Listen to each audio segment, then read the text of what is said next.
कृष्ण। हम लोग वैदिक साहित्य से संकलित गुरु और कृष्ण की कृपा से संबंधित श्लोकों से चर्चा कर रहे हैं। गरुड़ पुराण में बताया गया, यद दुर्लभम यद प्राप्यम मनसो यन्नम गोचरम तदप्य प्रार्थित ध्यातो ददाति मधुसूदनः। जो वस्तु अति दुर्लभ है, जो कभी भी प्राप्त नहीं हो सकती, यहां तक कि जो मन बुद्धि से भी अगोचर है, उसे न मांगने पर भी श्री मधुसूदन अपने भजन करने वालों को प्रदान कर देते हैं। वह दुर्लभ, अप्राप्य एवं मन बुद्धि से अगोचर वस्तु शिव भगवान के चरण कमल ही हैं। तो भक्तों के कृपा से, भक्तों के संग में जब हम भक्ति करते हैं, तो अति दुर्लभ वस्तु भगवान भक्तों के साथ जो भजन करते हैं उनको ये प्रदान कर देते हैं।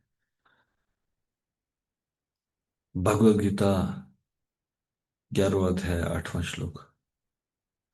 न तु माम शक्यसे द्रष्टुमनेनैव स्वचक्षुषा दिव्यम ददाति ते चक्षुः पश्य मे योगमैश्वरम।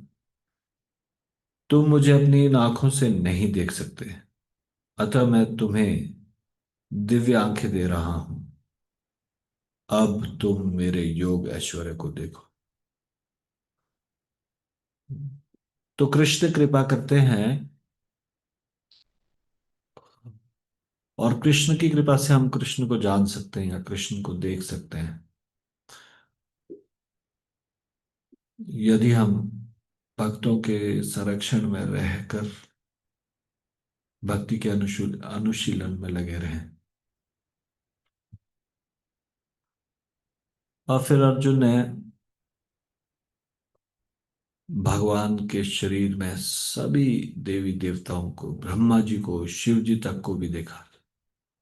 अर्जुन उवाच पश्यामि देवांस्तव देवदेहे सर्वास्तथा भूत विशेष संज्ञान ब्रह्माणमीशं कमलासनस्थ दिशिश्च सर्वानुरंगाश्च दिव्यान्। अर्जुन ने कहा, हे भगवान कृष्ण, मैं आपके शरीर में सारे देवताओं तथा अन्य विविध जीवों को एकत्र देख रहा हूं।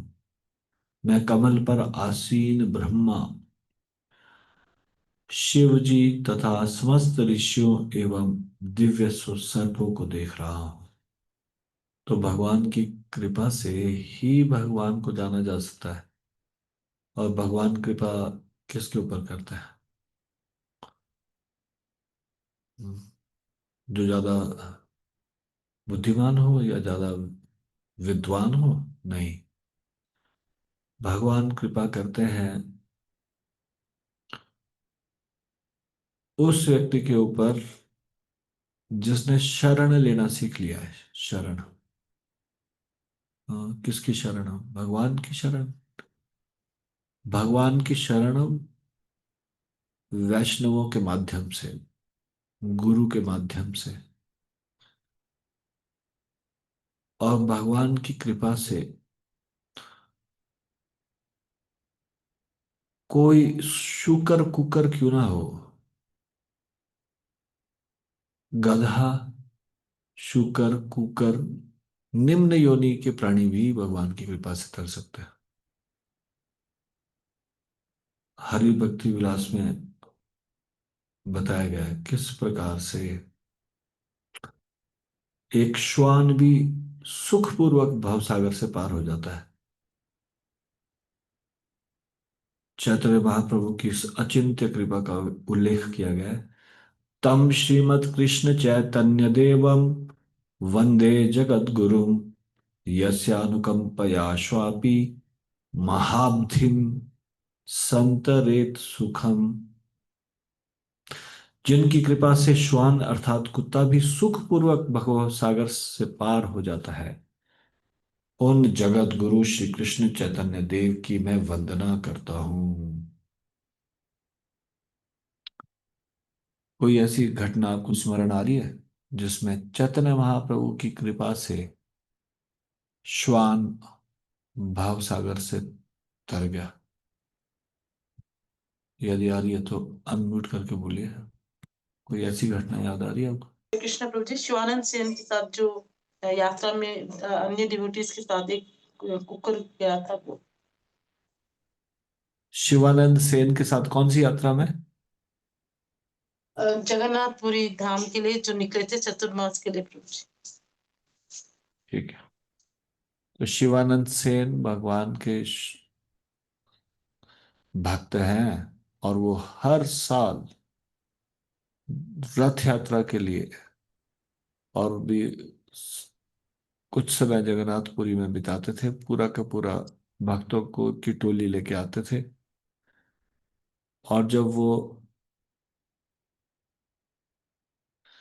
वेस्ट बंगाल से या फिर गौड़ देश से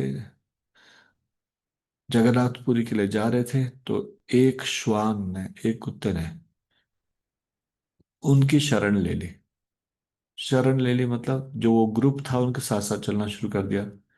वही जो उनका कुछ बचा भोजन था वो खाता और साथ साथ रहता। कीर्तन में वो ये लोग सब भगवान का नाम का कीर्तन करते हुए जा रहे थे।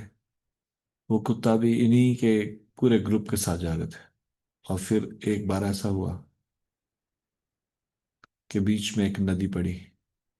सब लोग किश्ती में जाने लगे। कुत्ता बेचैन होने लगा, कैसे वो वहां से जाए। तो शिवानंद सेन ने उस कुत्ते को ले जाने का आग्रह किया नाविक से। और उस नाविक ने कहा कि वो कुत्ते को नहीं बिठाएगा। तब उन्होंने एक्स्ट्रा पैसा देकर उसको, कुत्ते को नदी पार करवाई। और सबका भोजन का को करवाने के बाद शिवानंद सेन भोजन करते थे। सारे यात्री पहले जब सबको भोजन मिलेगा तब वो भोजन पाते थे। तो वो ध्यान रखते थे कि एक यात्री वो श्वान भी है, कुत्ता भी है। तो जब जगन्नाथपुरी पहुंचे तो वो सारी टोली में से गायब था वो कुत्ता। सब लोग आश्चर्यचकित थे कि सबके साथ वो गया, लेकिन अब जगन्नाथपुरी पहुंचने पर कहाँ गायब हो गया। तो जब ये लोग चैतन्य महाप्रभु से मिलने गए तो देखा वो चैतन्य महाप्रभु के पास पहले से ही पहुंच गया। और चैतन्य महाप्रभु उसको नारियल के टुकड़े खिला रहे हैं। जो नारियल के अंदर गरी होती है, तो वो उसको टुकड़े तोड़ तोड़ के खिला रहे थे चैतन्य महाप्रभु। उस घटना के बाद से फिर कभी वो दिखाई नहीं दिया। तो ऐसा माना जाता है कि उस के ऊपर चैतन्य महाप्रभु की विशेष कृपा हुई, क्योंकि उसने भक्तों की शरण ग्रहण की थी, भक्तों की शरण ली थी। तो कोई भी सरल हृदय से बिना किसी छल कपट के भक्तों की शरण यदि लेता है तो भाव सागर पार करना बहुत सरल हो जाता है। तो इस भरी हरि भक्ति विलास के श्लोक में यह बताया गया है कि यहां तक कि श्वान क्यों ना हो, वो भी भक्तों की शरण लेने से बहुत आसानी से सुखपूर्वक भवसागर को पार कर लेता है।